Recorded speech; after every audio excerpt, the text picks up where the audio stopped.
Matapos nilang kumain, isa-isang ipinatawag ni Kuya ang housemates para sa kanilang unang pagpasok sa confession room. Ligayang pagdating sa loob ng bahay ko. Yes po, kuya.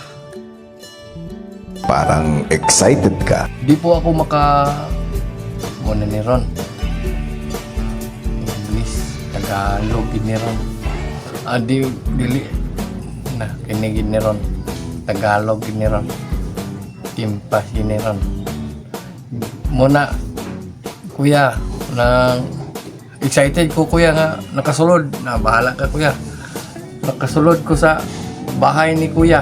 Bahay ni mo, kuya. Excited yun ko. O siya, nais mo bang magpakilala? Ako nga di ay po si Silri Baldi, kuya. Nakatira dito sa Waulano del Sur.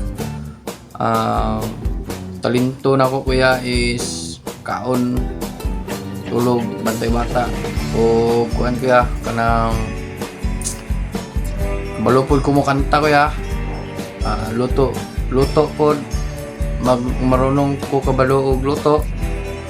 Dayon, kuya. Saan ka ba natatakot? Isa ra akong gikahadlokan, kuya. Ang akong asawa.